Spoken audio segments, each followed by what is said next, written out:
Want to test the mic? Test. Test. Test 1. Test 2.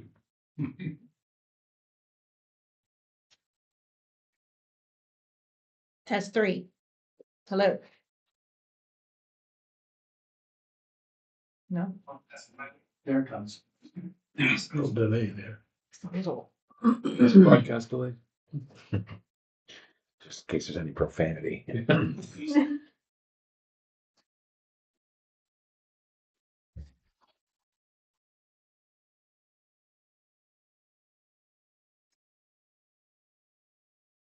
go. All right.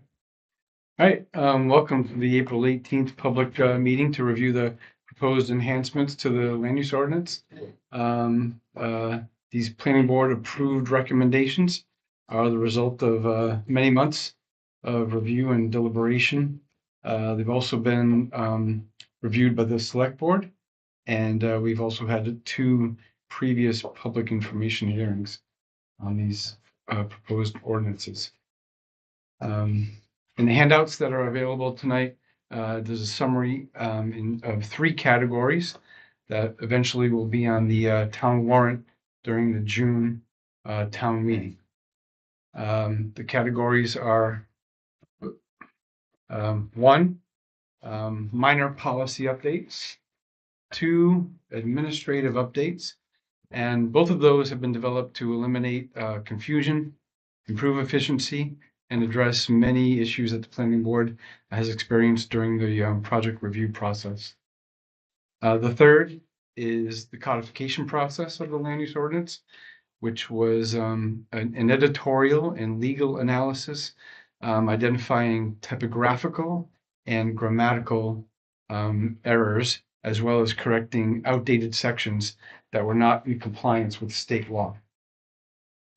In a moment, I'll turn it over to our town planner, Mr. George Thabards, to give you a presentation on each of these.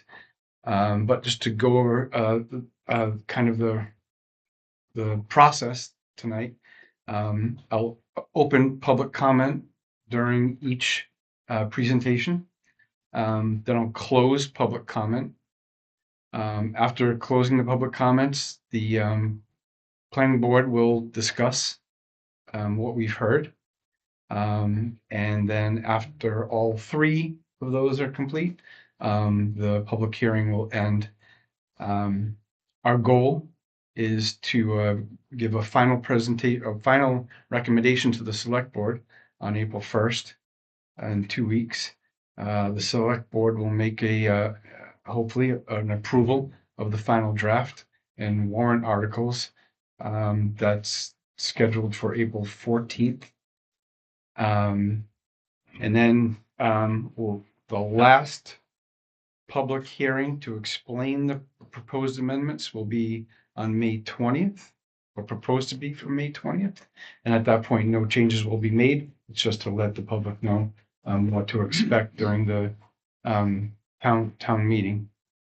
And then lastly, the town meeting votes on the warrants 1, 2, and 3. Some other ground rules. I just ask that if you stand up to provide any comments or questions, please state your name and your address. Just raise your voice, speak clearly, and don't interrupt others. And with that, I'll turn it over to Mr. Thabards to take us through these. Okay, Mr. Chairman, members of the board, and members of the public, I'm going to walk you through a summary of all of the proposed changes in the 3 different categories that Brian just outlined. And just to recap what he has mentioned, the town does have a professional digital code specialist working on converting the current paper version, PDF version into a digitized version that will make it more accessible to the public and make it easier to keep track of all changes that are made over time. And it'll be cross-indexed, it'll be cross-referenced, and it'll be much more effective as a document for the town to use. The consultant did go through a complete analysis, and this original ordinance goes back to the 1970s probably. And over time, it's been updated and updated. And there's just a lot of typographical and grammatical errors. We actually narrowed the list down to 100 changes. So certainly, we're not going to go over all of those grammatical changes tonight, but we just wanted to let you know that that is part of this process. And as Brian said, the planning board is looking at this as an opportunity, not just to get a better ordinance, but also to try to address some of those issues that have come up in the administration of the ordinance over time in project reviews. And just to clarify, there are no minor policy or administrative changes that are being discussed in that codification piece. The board intentionally pulled out anything, and you can see the type of policies that we're going to be discussing here tonight. So those are being done as separate warrant articles, and the codification is just to fix the new ordinance. And then, as Brian said, the board held 2 public information meetings last fall. Changes have been made since then. Subsequently, the board has looked at this multiple times. And so it's been through a very long, thorough process. And obviously, the goal is to have something that works for the town and the people that are going to be affected by it. So as Brian said, we're having this public hearing tonight where changes can be made. After this, it goes to the select board. At that point, they start printing the warrants and everything else. So at that point, it's locked in and you cannot make changes at the town meeting on any of this language. So to take you through the first of the 7 minor policy issues, most towns have provisions for creating a single backlot. In the current framework, the code officer, as in most towns, can approve those. You have to have a 5-acre backlot as well as a 20-foot road currently. So the other problem with the current ordinance is it mixes what in most towns are known as private ways serving multiple backlots. It treats those under the same regulations, and it really causes confusion. So this separates, it puts a clear separation between single backlots and private roads that serve multiple lots, like a subdivision, it would. So in the process of reviewing those multiple backlot access roads, currently the authority and responsibility is divided between the code officer who approves the lots from a zoning standpoint, the road commissioner who approves the road, and then the planning board under the ordinance has to approve the maintenance agreement. So for anyone trying to do one of these, there's like 3 hoops they got to go through. And it's confusing for applicants as well as board and staff as to whose responsibility is what. And so what this proposes to do is take those private ways, the way most towns handle them, is the planning board approves all parts of it with input from the other staff, but there's one decision-making group that approves the private way. Pretty much the standards will stay all the same. So this is really just modifying the process by which these things that are currently in the ordinance are handled. So that's the first minor policy issue, and assume that you want to take public comment on that if there is any at this point. Yep, I'll open public comment now. My name is Ron Perry from Hollywood. I'm new to this whole thing and I got a lot catching up to do. Is there any documentation online currently for this? Or we wait for the whole thing? Everything is online right now. Is it online on the town website? Correct, with the summaries and the actual text. Else. I'm Tammy Thatcher. I'm from Harmony Acres. I see that you are proposing reducing the single backlot access from 20 feet to 16 feet. I'm here to request the board consider reducing what I'm going to call family property from 20 feet to 18 feet. Several years ago, several of us residences, after doing a lot of research and consulting several professionals, we created a family backlot that went to town meeting and was approved.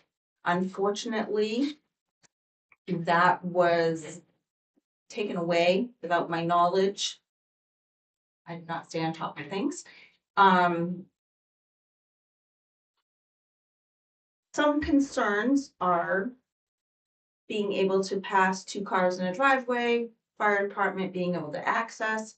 I can tell you that we can, 2 cars can pass very easily. We've had a fire truck up there a minimum of 6 times. I can tell you that's not a problem. Other than that, I don't know what other concerns there could be and why a driveway like ours would need to be 20 feet wide, which is like a subdivision road. We are not a subdivision. We are not developers. We're a family just trying to utilize our property. And unfortunately, with those standards in place, I have a couple of siblings who have not built out there yet. My parents bought the land in the early 70s with the intent of us being able to build out there. 2 of them will not be able to because the amount of money it will cost to bring that road up to town standards or subdivision standards is just financially impossible for them. So I'd like to throw that out there and ask you to please consider that for us. Can I ask a clarifying question on the comment? You're asking for it to be decreased from 20 to 18, and are you talking about the single backlot access or single, which, what are This we? would be, I guess, what you guys are calling a multiple backlot now. We used it, there was a family backlot that was created, that was gotten rid of. So I Okay. think that they put it all under one, but we don't meet any of those standards right there to be lumped in with a subdivision at all. Okay, thank you. Thank you.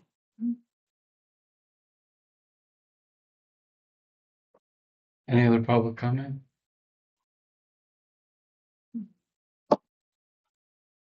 Okay, All right, the next minor policy issue is non-conforming structure expansions. And this typically deals with a situation where a house is built very close to the line. And currently, most towns have a more straightforward way of dealing with that. Basically, if you're not increasing the nonconformity by building closer to the line, then you're allowed to expand, meeting the setbacks. Under this ordinance, there's this process where the planning board has to review it, and they're limited to 30%, and it's treated as a conditional use like a business. Where the planning board goes through a series of determinations to make sure it's not gonna cause traffic problems, drainage problems, public health problems, all things that really don't apply to a single-family residential expansion. And so, and then they can go over that with the Board of Appeals approval. So this system that was put in place many years ago, it's very confusing. It really doesn't, it's not designed for a rural town like Durham. Maybe in Freeport, those very dense neighborhoods, something like this might make sense. And it was copied and pasted from some community like that. So the proposal here is to remove that those confusing provisions and simply have the expansion of residential structures that don't meet setbacks to be allowed without a planning board approval of the foundation location, which is another antiquated, unrelated from shoreline zoning it comes from actually. So this would allow the code officer to approve an expansion of a single family home that's currently 3 feet too close to the line, as long as it's not going to encroach any further on that. The other provision in here, the planning board is also involved in giving extensions of time for determination when a non-conforming use ceases. Somebody goes out of business, they vacate the property. Under the current ordinance, a year, that grandfathered right expires. And to do anything further, they'd have to come to the planning board for a conditional use. Under the current ordinance, the planning board can give an extension, but that is a matter that's typically reserved to boards of appeals. Planning boards typically don't deal with non-conforming uses. Boards of appeal do. So the only other change there is to reassign the responsibility for giving extensions of a grandfathered status to the planning board instead of the Board of Appeals. Those are the changes proposed.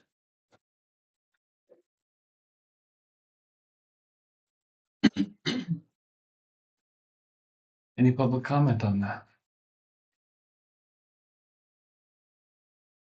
Okay, let's move on.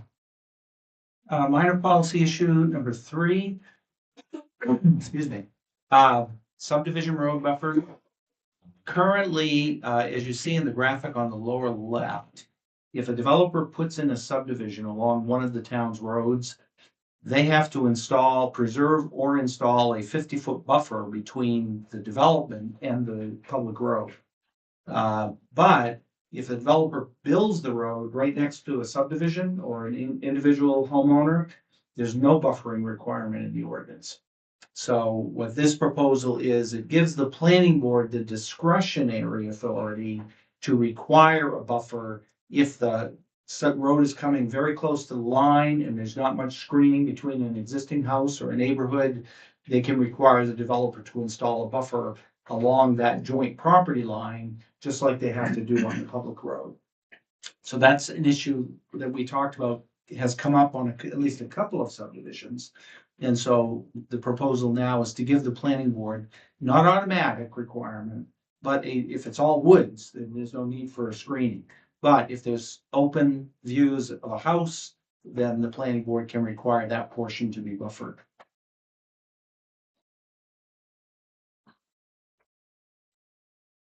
I'm sorry, quick clarification question.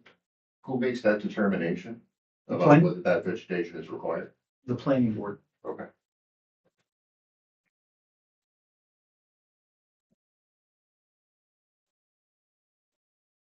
Anybody else? All right, George. The next policy issue is fire protection water supply. So currently in the ordinance, if a subdivision comes in, they are required to provide some form of fire protection water supply. That can either be a water cistern, basically an underground tank, and it can be using an existing fire pond, or some have put hydrants on streams if they can get through the environmental permitting. And then also a third option is to put in residential sprinkler systems. And under the current ordinance, they are required to do either water cisterns or fire ponds. They can reduce the volume required in those water supplies if they put in residential sprinklers. The fire chief has indicated that the fire department wants nothing to do with water cisterns for a few reasons. They're unreliable. It's a massive amount of water that the fire department uses and then has to refill. And how do they refill it? So the fire chief has asked that that be taken away from the process, but at the same time, he's argued that if they could get residential sprinklers in some ways, that would be preferable to having a fire pond. So depending on the project, depending on the input of the fire chief, the planning board worked with the fire chief and the fire department and came out with a proposal that a developer will be able to use any of the 3 options, which include digging a fire pond that meets all the specifications, using an existing water source that meets all the specifications, or going with residential sprinklers in all of the homes. So that is the proposal that came out of this discussion and is what's being presented.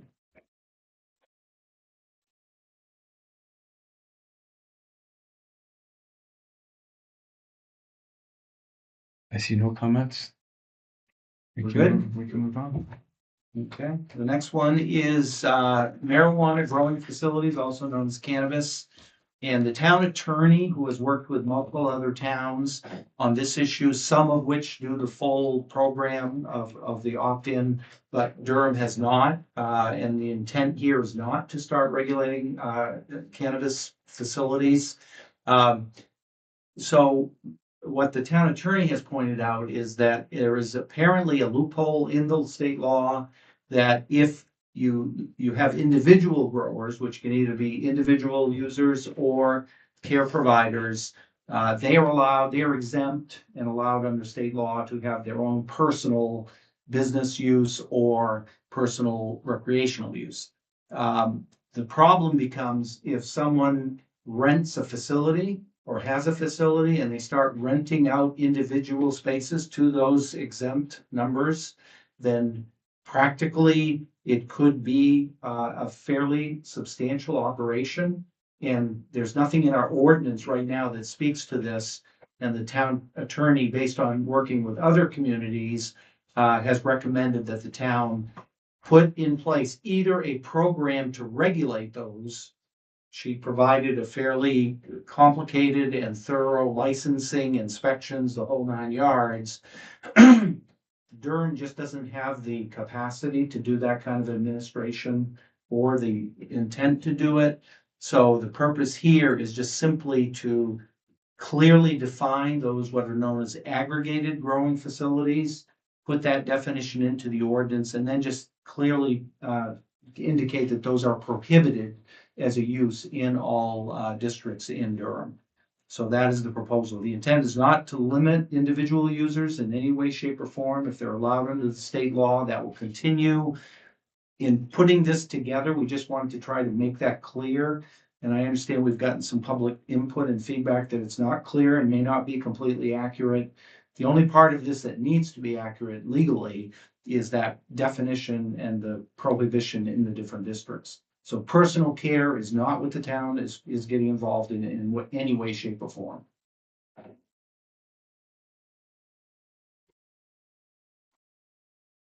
Wanna make some comments?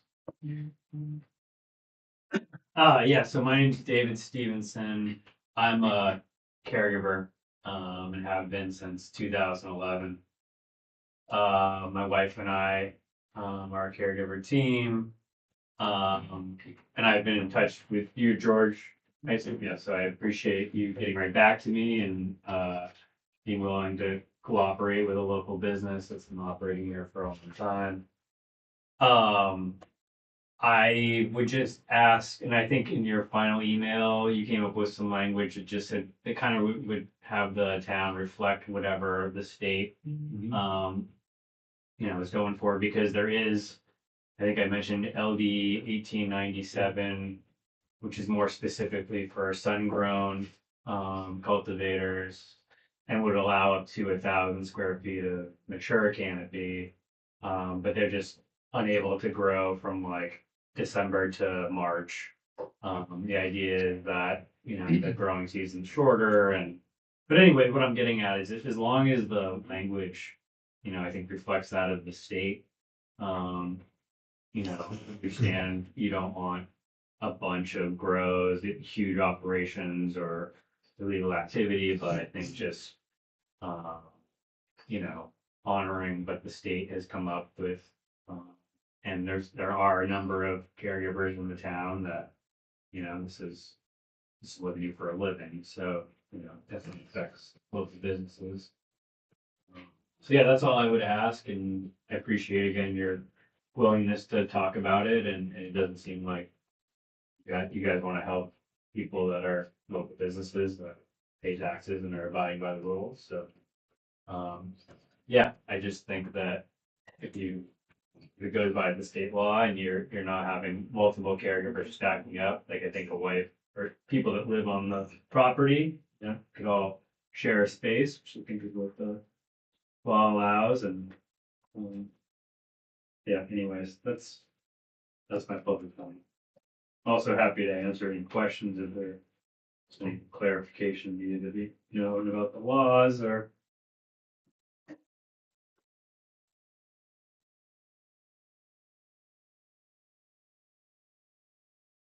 Any other comments on issue number 5? All right, George, take it away. Okay, six, there's two more. Manufactured housing and accessory apartments. Initially, we were thinking that the digitizing the codification consultant was just going to incorporate whatever the changes required by the state law. As you know, affordable housing has been a big issue. The state has adopted restrictions on the ability of local communities to limit mobile homes, tiny homes, and accessory apartments in many communities. Durham has been quite flexible on those topics in the past, and has tried to accommodate them with local controls. The state has pushed even harder on removing any limitations on these types of affordable housing. So everything that's in this proposed draft is required by state law, and the town has no flexibility. However, the planning board felt that this is really a policy issue, even though the town has no policy authority to do anything different. And so this was pulled out of the codification and is being presented as a minor policy issue, just so that people will understand that this is being changed. Some of it, as I said, already the town allows accessory apartments. Durham says it has to be like either part of the house or in an outbuilding like a garage or barn inside that or part of it. The state law has said you have to allow them as standalone units. So someone could have a separate garage and make that completely into a dwelling unit, accessory dwelling unit.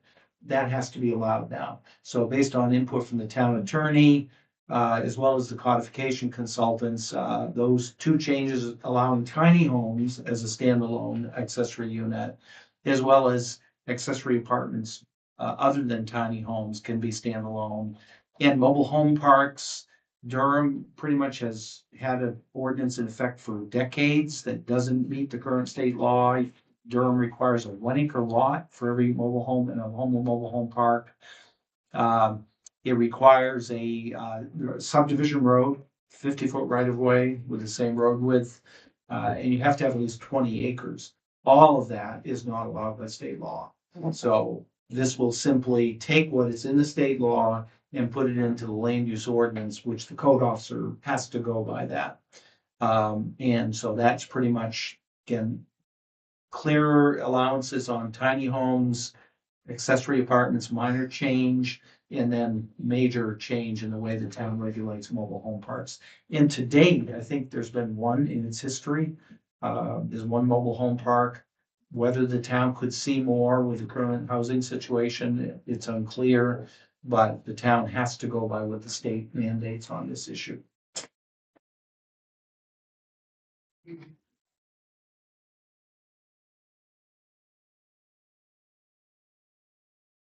Public comment. All right, seeing none. Number 7. Okay, last of the minor policy issues is, this came up toward the end of the process where the code enforcement officer and the road commissioner who is now doing the town's code enforcement, kept running into this all the time, confusion over how do you determine that a lot has the required 300 feet of road frontage. And so you see the two diagrams on the right that deals with one of the issues that's being addressed. And one of the frustrations for many people is if you have a back lot, you have to extend it not just to the lot, you have to then go 300 feet into the lot. And they call it proverbially the road to nowhere.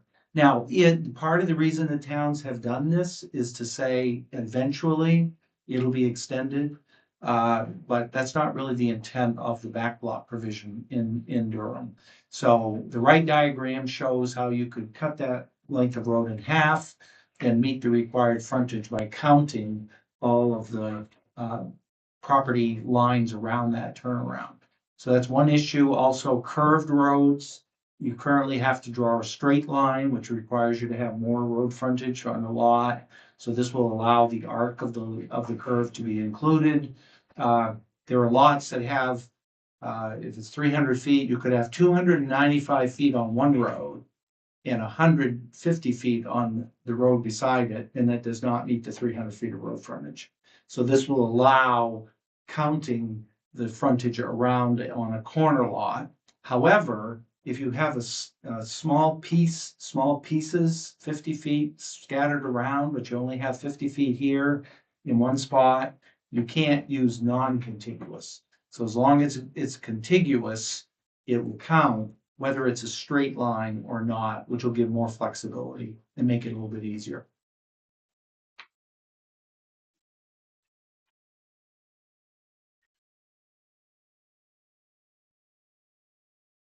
Oh, hey, hi. My question actually is not just in reference to this slide, what's it's your in name? reference to all the slides. And I guess. Can you please state your name? Bill St. Michelle, 37 Davis Road. Thank you. It says it's bringing it into compliance with current state law, and I guess I'm curious is, I know the legislature, because of the housing shortage, keeps bringing forward additional requirements, additional LDs and packing requirements, and I'm just curious, where, at what point in time, is that current with like 24, 25? The last legislative session did 1829, and they're currently doing a correction to it, which is 2173. So I was just curious You're where. back it was on. bringing You're on it. number 6. You're back on number 6. Well, actually, the whole, at the start, it even says that it's bringing it into compliance with. Well, that current was state law. referring to this. And so I was really just looking at, Yeah. to see when the review took place, to kind of get a feel for whether additional changes would be required on a continual basis. So on the manufactured housing part, this reflects what is currently required. There are some new laws that go into effect for Durham in 2027. Yeah. And after this codification process, we'll be looking at that for the 2027 town meeting. Okay, thank you. That's.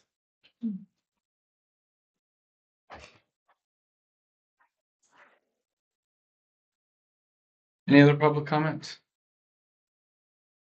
All right, I'm going to close public comments on this first section and discuss what we've heard as the board.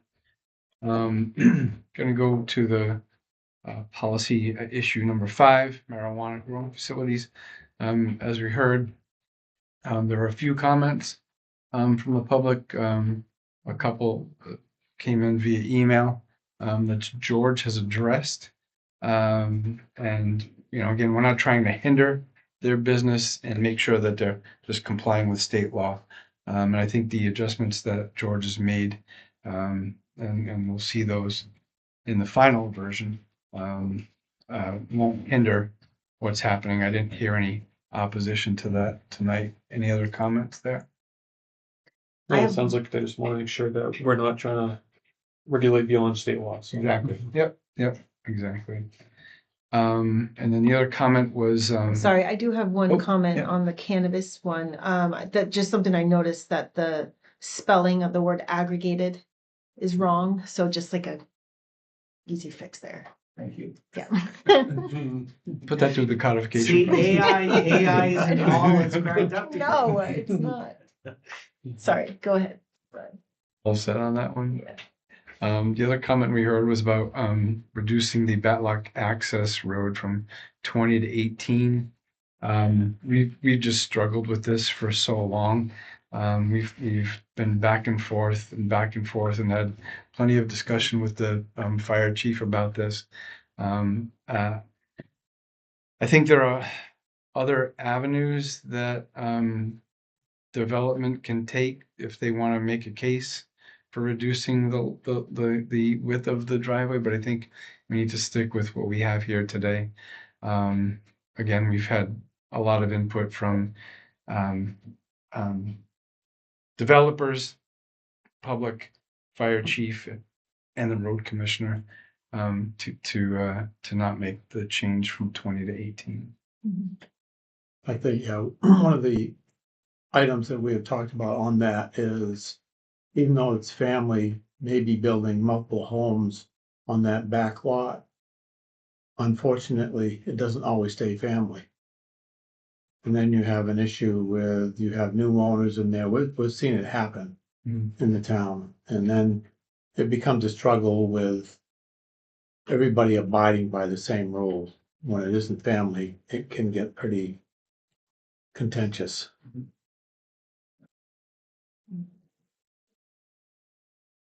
Thank you, Alan.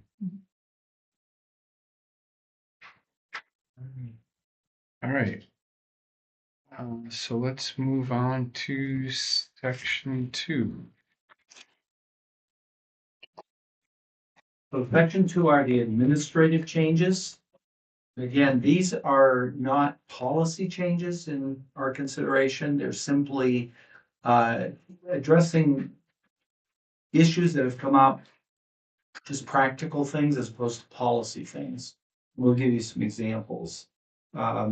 So the road standards, this has been an issue discussed ever since the town meeting, the first town meeting I went to in the community back in, I think, 2019. And the town repealed the old growth management ordinance that said the town will only accept roads for public maintenance within the Southwest Bend Growth District, which is basically from here down to the river, and that area down there, and up to here. So roads had to be built to public standard if they were built within this area, and they were built to a private standard if they were outside. And that was the basis on which the road standards were adopted. And the town repealed the growth management ordinance, but it didn't change the standards, which still are tied to that. So what we've done is put together, with input from the road commissioner and the town engineer, and my experience of working with other communities over 4 decades. Basically, typically roads are designed based upon their classification, and their classification is based on how much traffic it serves, how many homes or businesses.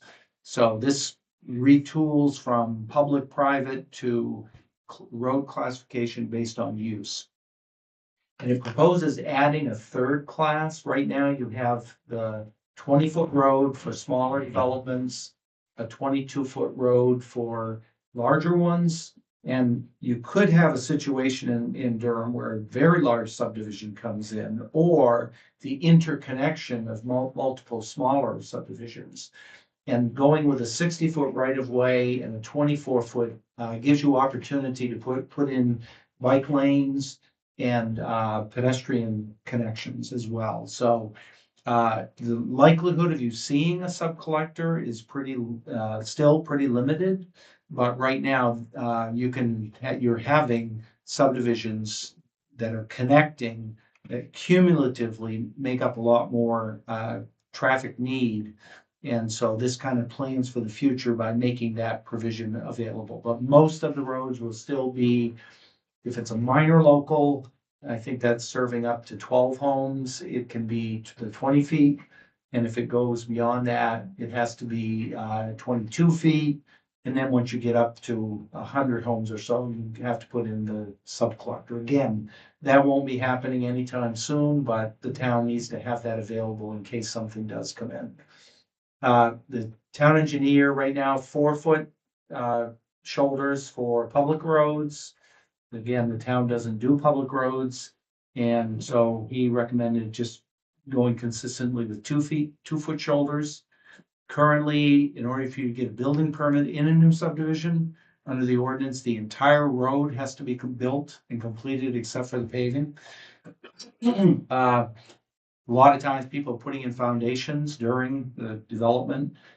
This says to get a building permit, the road at least has to be completed except for paving up to the lot that you're gonna be building on.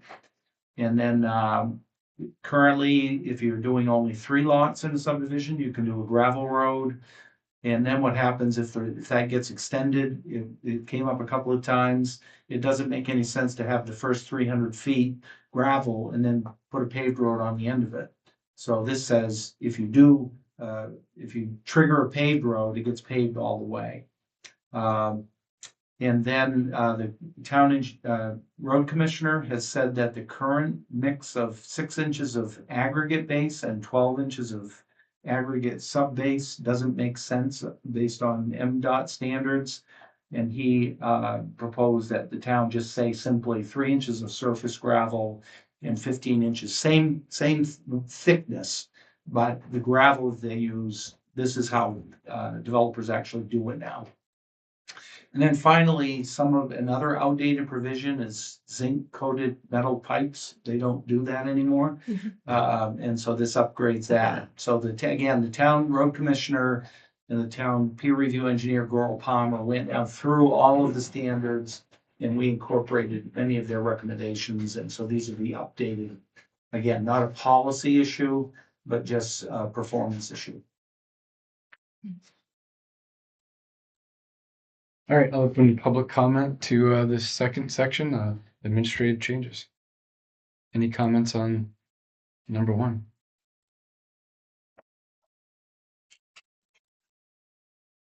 All right, number 2. Okay, number 2 is, I'm sorry, I keep doing this. There was a continuation. 3 other things is parking standards are currently in the road appendix. That'll be moved over to site plan review where it's mostly applicable.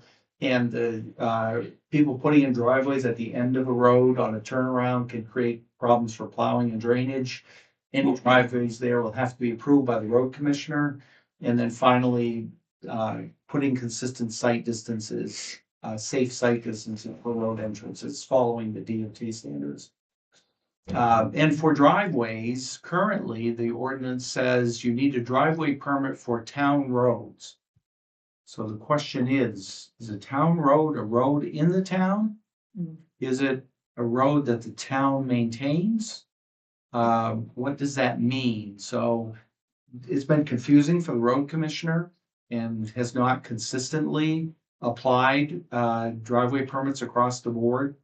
So what this does is says that any road maintained by the town, clearly, that was the intent, but also roads approved by the planning board, where the planning board reviews subdivisions and makes sure that road drainage is gonna work.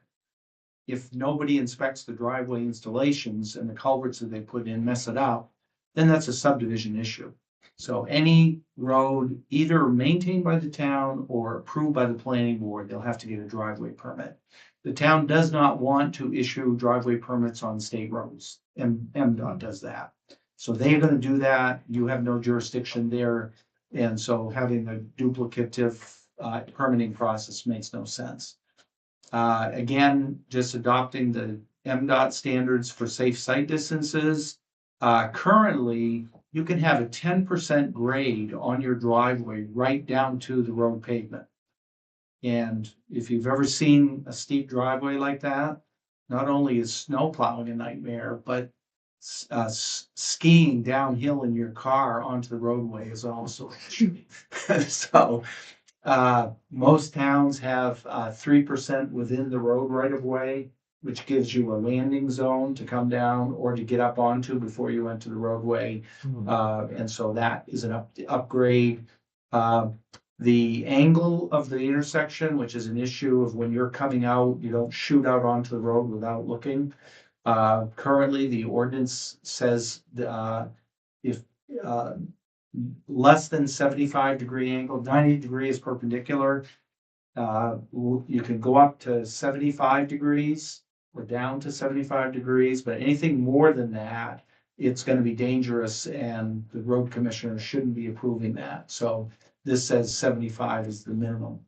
The road commissioner said it doesn't make sense to pave the apron of the driveway if you've got a gravel driveway and a gravel road, and it doesn't make sense to allow a gravel apron where it connects with the road, a paved road, because it just erodes off the edge of it.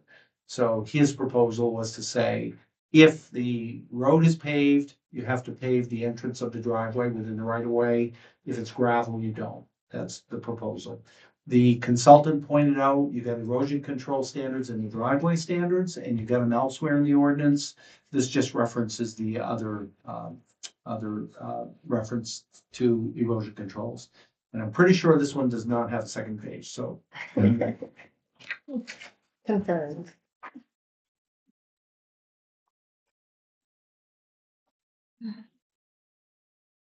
Okay, I don't see any comments. Let's move on. All right, change 4 is zoning district boundaries. So the town has a zoning map. And it's a pretty simple one. You're either in rural, residential, agricultural, which is just what it just sounds like. There are no commercial districts or industrial districts or other things that other communities have. But it does have a lot of resource protection district. Mm. And, you know, they're usually established by, say, the floodplain. That's all resource protection. And the question is, the floodplain is the 100-year floodplain elevation. That's the edge of it where the water comes up in those big floods. Where that exactly is on the ground is hard to show on a map that's done at 30,000 feet. So when it becomes a question, if someone's going to be building very close to that line, or they need the land area within it to make up their minimum lot size, there's often a question of where precisely is that boundary. Currently, if there's any question, it goes to the Board of Appeals. Board of Appeals meets once a year, normally, twice at most. They have no expertise on this issue. Planning Board that meets every month and has the technical support of myself and peer reviewers if necessary. The planning board is just in a much better position to make that determination, which other towns do. So the proposal is to shift the authority and responsibility over to the planning board for this one function of the zoning.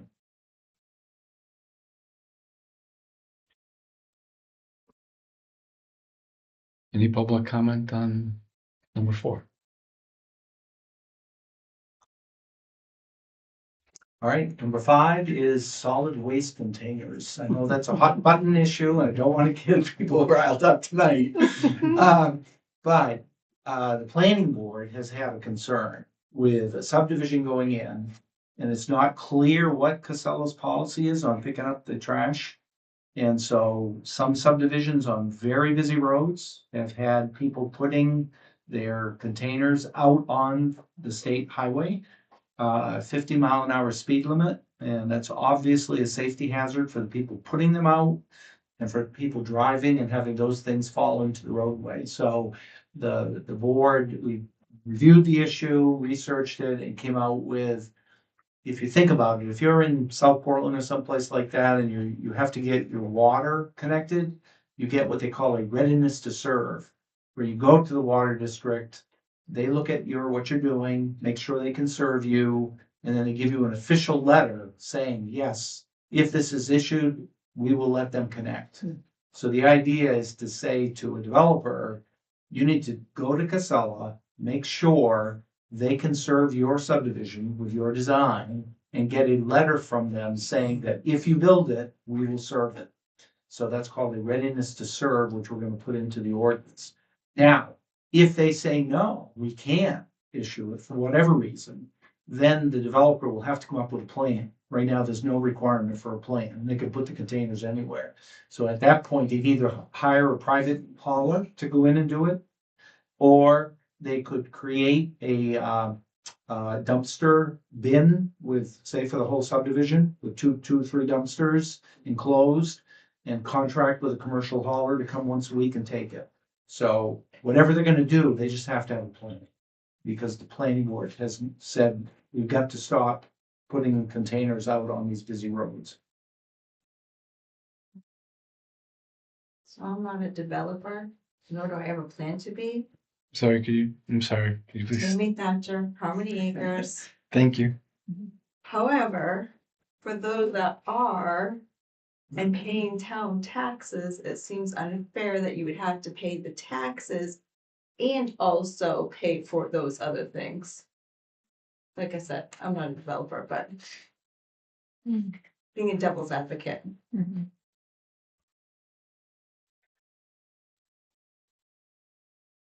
Any other public comment? Thank you. Number 6, George? All right, number 6 is the scope of campground reviews. The board went through a review of the leisure campground over the last couple of years. And it was confusing in terms of the fact that they had to go to the state to have all of their engineering and environmental permitting. And the planning board had to review it under the same standards as a commercial parking lot. And so the proposal is to say the planning board will continue to grant conditional use approvals for new campgrounds or for expansions of existing ones, but it will focus on the zoning issues of noise impacts, traffic drainage, and visual quality, and leave the environmental stuff up to the state that has more expertise, as well as campground management. They have people that are, that's what they do. They review campground management. The town has no capacity to do that. And so those parts of the ordinance that deal with reviewing the log of campers, that's being taken out of the ordinance. And so the same state review will occur, but the planning board will limit its review to the conditional use aspects under the proposal.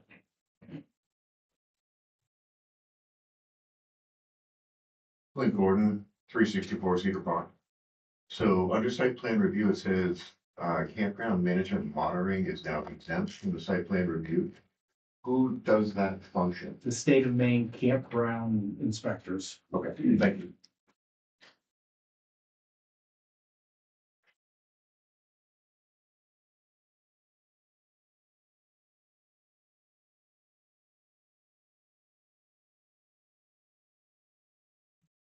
So, All right, deadlines for planning board applications currently is 14 days before the meeting. And within that 14 days, we have to review the application, prepare planning board packets, notify neighbors, and it's just not workable. Most towns, it's 21 to 30 days in advance of the application, so we're proposing to go to 3 weeks instead of 2 weeks. I work part-time, and that gives me more time to properly process the applications and advise the planning board on the content and prepare it for action at the meeting. So that is the purpose of that. I do have some plans for you planning board members, hard copies for the next meeting. We require 10 printed copies. Some of these are hundreds of pages. The board, as you can see, all has their computers, and a lot of this goes into the recycling. Again, not to touch that hot button again. But the purpose is to reduce the printed copies. We would still have hard copies for public review to give to department heads for review. So we're just going to try to cut down on the wasted paper.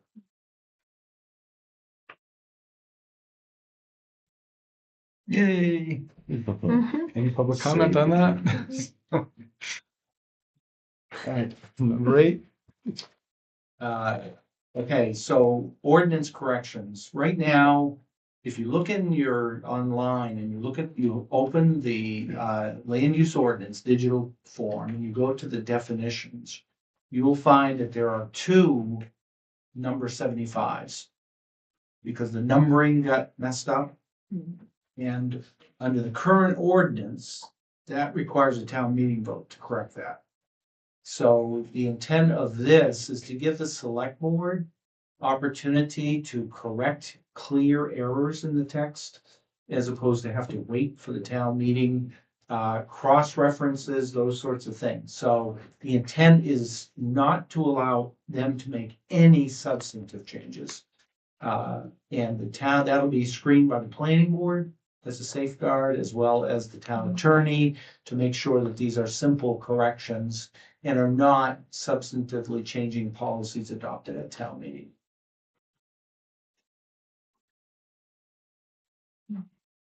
I see no public comment coming. Let's move on to number 9.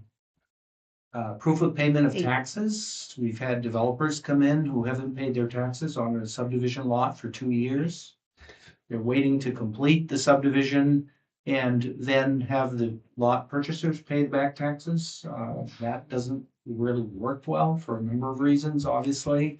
So most towns have one of their submission requirements, a proof that all taxes are current. And part of this is One of the criteria, both for conditional use reviews as well as for subdivision reviews, is that the developer has to demonstrate that they have financial capacity to build it according to the requirements, and if they can't afford to pay their taxes, that raises a question of whether they have the financial capacity. So just from pure common sense as well as accountability, this will require them to prove that they've paid their taxes before they can get their permits.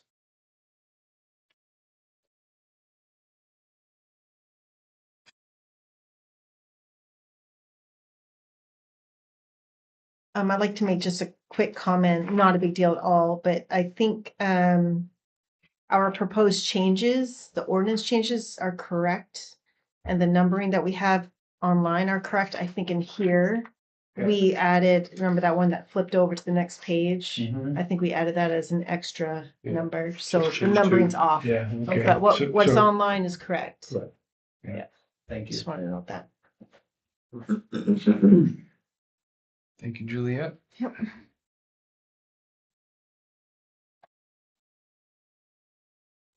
So going with what was distributed tonight and the hard copies, let's move on to number 10. Conditional use submission requirements, this is someone who comes in for a business use of property. It can be just somebody operating a garage out of their garage, or it can be a major expansion of an existing daycare. And depending on what the application is, it may or may not raise issues about the property.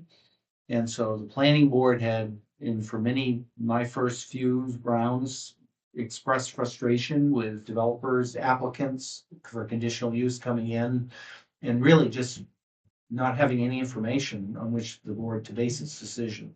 So the board prepared a lengthy application with all kinds of detail requirement for submissions, instructions like 10 pages to make sure that the information that was needed was provided by the applicants. Unfortunately, the town attorney has said if it's not in the ordinance, it's not enforceable. So this puts the requirements that the planning board wants to see into the ordinance. And again, it's just bring a plan showing what the property is, where the buildings are, where the parking's gonna be, a detailed plan that not only can the planning board understand what is being proposed, once it's approved, there's a clear record of what they did approve. So there won't be a question if the neighbors start complaining, the code officer goes out there, there's really no plan. It's hard for him to say, yes, you're following the planning board approval, or you're not. So that documentation is very important, not just for the town, but also for whoever's doing the business, to protect their interests. So the other confusing part now is who determines that they have that information complete. Right now, it's somewhere it says the code officer makes that determination. Other places, it's the planning board. Sometimes it says they both do. So this clearly, under law, indicates that the planning board makes that call, not a staff person, on the official determination that it's a complete application, and that the board has all the information that it needs to make a decision on the application.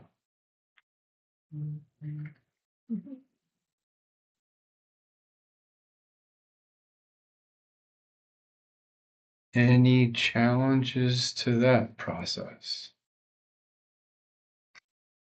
Cool. All right, the last one. Thank you. All right, this also came up recently. The planning board's reviewing a subdivision, and the developer, in consultation with the board, talked about it would be better to cut all the trees in the development where they're gonna be building while the ground is frozen. And also before long-ear bat breeding season, if you can imagine. Because DEP and federal review process Continue. has developers avoid certain seasons for wildlife purposes, breeding purposes. And so the board didn't think that it had authority to say you cannot do that. We have no authority to stop you. The town attorney has indicated you probably do, probably. So what this does is a developer cannot start construction of the subdivision until they get all their permits. You can cut trees on your property, a developer can as well, but if they're in the process of applying for a subdivision, this clarifies they cannot clear the trees for the roadway, for the house sites, until they get their final approval, because it changes the whole review. And so this puts into the ordinance a clear prohibition where the town attorney thinks you do have authority to say you can't do that. I'll just clarify that the northern. Sorry, what's your could you name? please, Oh, I'm just Costa. So the northern long-eared bat is state and federally endangered, so the state recommendation is to clear trees during the winter. So November through the end of March is the time that, they recommend developers clear. So I just wanted to add that clarification. Thank you. Any other public comment on this administrative change? All right, I will close the public hearing and open it up to the board for any comments here. I have a comment. Sure. For this, the last one we just talked about, tree clearing, I'm thinking that, looking at the proposed language, George, that we have in here, development includes grading or construction of roads, grading of land or lots, this is the new language, clearing of trees for the purpose of developing roads or home sites or construction of buildings, blah, blah. I recommend that instead of the clearing of trees, yada, yada, we just say clearing of trees, comma.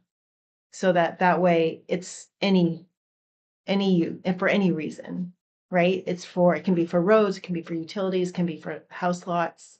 There's nothing they can clear a tree for. Right? Well, yes or maybe no, because one issue is like if they have to get a backhoe in to do the test pits, they may need to cut some vegetation to get the backhoe to sites where they're doing it. So I think a blanket prohibition on any tree cutting, I think would be perhaps more than is necessary to prevent what we're seeing, where they're clearing the entire roadway. Yeah, okay. Yeah, so if the clearing is occurring for development purposes. Okay, If they're clearing it to get a backhoe to do the test pit, okay, that's a different issue. So, okay, I hear that. yeah, Yeah, okay, that makes sense. I wasn't thinking of that. yeah. Thank you. So you're in planning board discussion now? Yes. We are. Okay, so just ran this by the town attorney for the question of, is that a violation or not? She thinks you could cite it as a violation. I think it's unclear. You mean the current, what's going on Yeah, currently? yeah, and I explained the thought process that it does make sense, as just Costa indicated, to allow the clearing to be done Yes. during the winter for both the ground frozen. So I pointed out that the board has waiver authority, and you could have a case-by-case review of that to determine when is the planned construction season. And if you are granting a preliminary approval, you could include a waiver with specific limitations. But you'd have to at least get to the point of a preliminary approval. And you wouldn't have to give that waiver, but you could at least have the flexibility if it made sense. I would recommend that we talk about this next meeting, just because I've got some thoughts as well. I do too. Okay. But I'd rather just, Yeah. if that's okay, Sure, but thank you for running that by yeah, the lawyer. Yep. Do y'all agree? I do. Yeah. I do. I think Okay. it's getting, Thank you. um, any other comments on from what we've heard?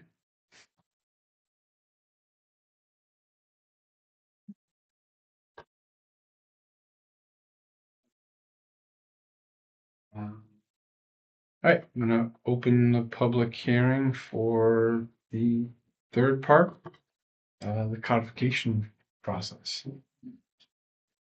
This one has a grand total of 1 slide.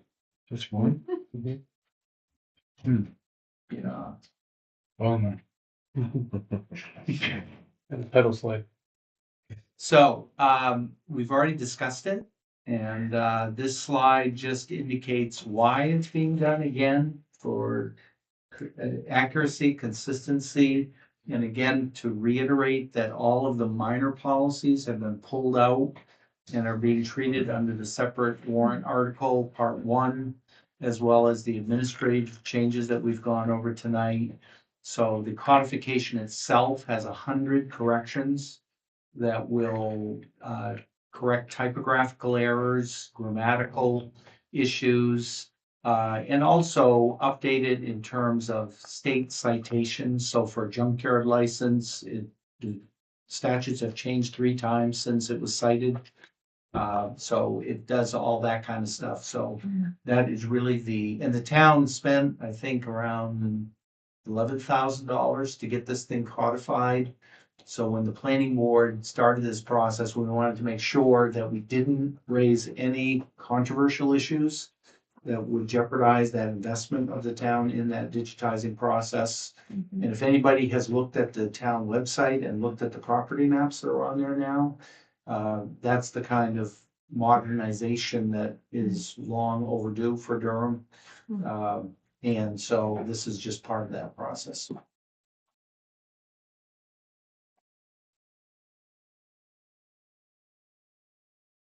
Any public comment? All right, I'll close the public comment and I'll close the public hearing on these. Any comments from the board on this third? I think one of the things that how this enhances things, makes it much more easily searchable. Yeah. And believe me, if that wasn't there, it's hunt and peck and you're going through the whole thing. It has been challenging. You know, it certainly has made all of my reviews much more easier to search through.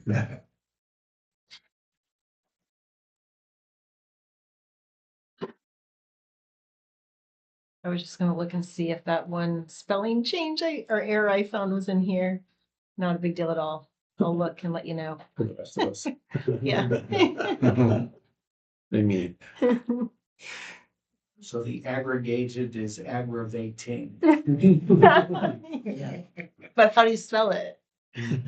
That's aggravating. Yes. We good? we are, I am. All right, so I think we could move forward with issuing this to the select board to April 1st. Yeah, well, actually, I think we're gonna put this on for discussion on April 1st, which is your meeting, at the end, and have a Okay. discussion of that one issue. Oh, okay. And then if you decide to Okay. make changes, and also get official board decision on that added statement on the cannabis aggregated facilities. Yeah. But other than Gee. that, and then we can pass it on with those 2 recommendations. Okay. And they'll consider it for the April 14th meeting. Okay. Okay. Just to be clear, regarding the tree clearing, I had no concern, and maybe y'all did, with the language proposed, except for what I mentioned, but now I understand it. I have no issue with that. I thought, like, what we're gonna talk about has to do with that specific project. Okay. But I don't think there's anything to add, but I see what you're saying, that maybe we do want to add possibly something, so it's worth talking more about. Yeah, and again, this has not been discussed at your prior meetings. right. So This is it'd be new, good to yeah. have you fed it and Yeah. decide that, Okay. yeah, that's what you want to go with to the Great. select board. I think it's a great addition to the I guess it's a violation clause, right? It technically could be a violation, but I don't think the ordinance is clear that it is. And that's part of the problem. If the developer doesn't know that it is, and they're going by what they think the state law says, and when we looked at it, we thought, there's nothing in the ordinance that says you can. Right.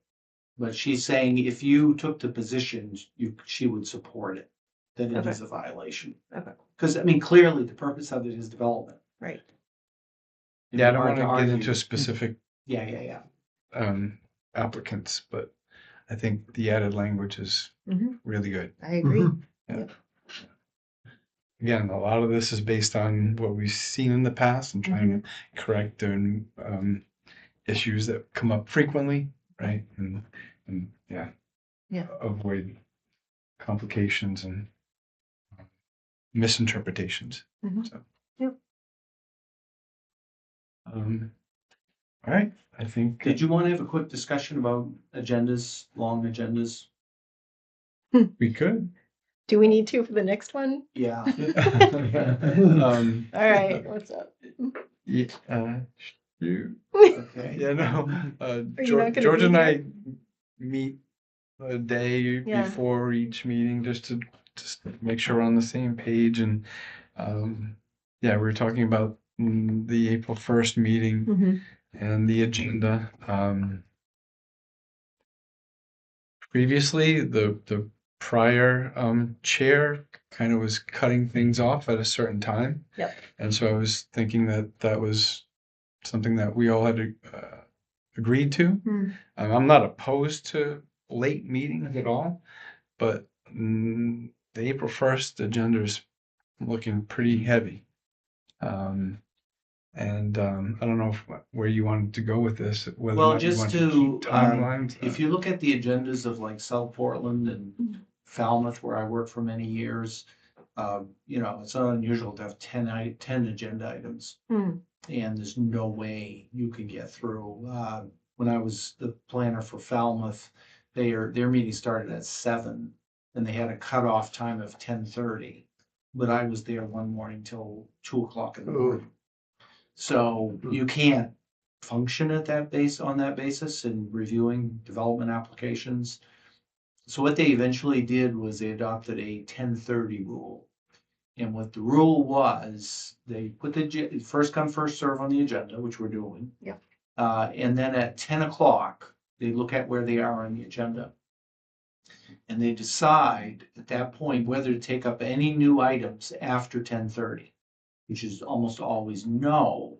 However, if there's a maintenance agreement that you can get done in 10 minutes, we'll do that one. Yeah. And that way, they say that during the meeting, if you're an applicant and you can see you're not gonna get hurt tonight. Yeah.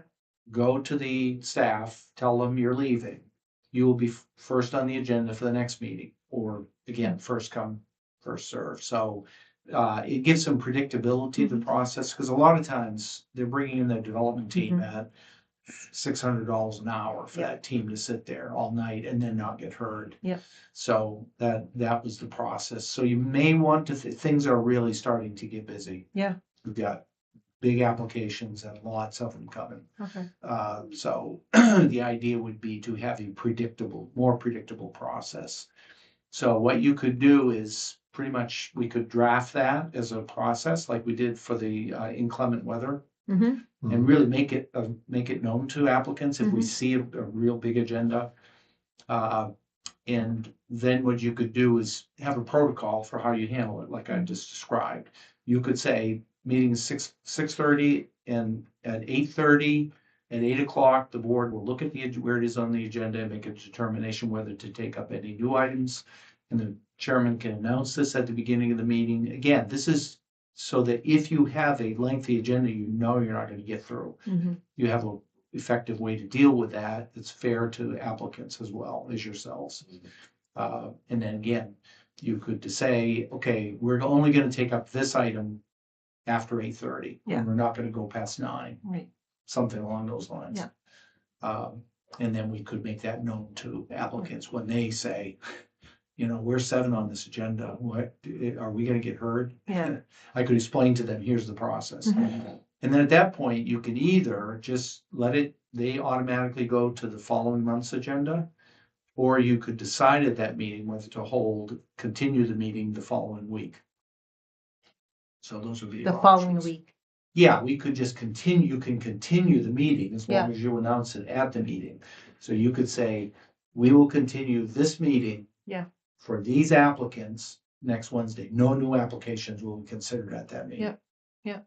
So, but if it looks like, just one gets carried over, you don't need to necessarily schedule another meeting. Yeah. But you can make that decision as you go. I like that a lot. We can work out the details, but it also bodes well for applicants coming in that are prepared, right? And that have a full application. If they don't have a full application, they're not heard, right? And we can get not better at saying you're not complete, but like I think the process will get better. Well, I would And think we'll that, I would think prior to the meeting, they would know whether they're not complete or not, and they should not be on the agenda. Well, In yeah, working with you, George. Well, Well, yes and no, we- because as we discussed earlier, the board makes the final We have the determination of completeness. completeness. I know, I understand that, but they're reviewing a lot of that with you prior to. Yeah, and I provide you and them with a yeah, Yes, you determination. do, right, Right. So, but you have to make the call. yeah, okay, Yeah. right. yeah. And I hadn't considered the applicant's engineering team, if you will, and the fees that they have to pay for them being here. I was trying to be more considerate to our time. And That's I'll important stay as too. late as we need to get everybody through. I mean, if they've provided a complete application, then yeah, we should see it for sure. Otherwise, it just gets pushed and pushed and pushed, and the agenda continues to Well, stay. bigger and bigger lengthy. anyway. Yeah. Right, exactly. Yeah, Yeah. right. Our prior review should identify, each one of us should be able to identify things that are not complete. And I would think that at the meeting, we would bring that up first. And basically say, this is incomplete, you're gonna have to go to the next meeting.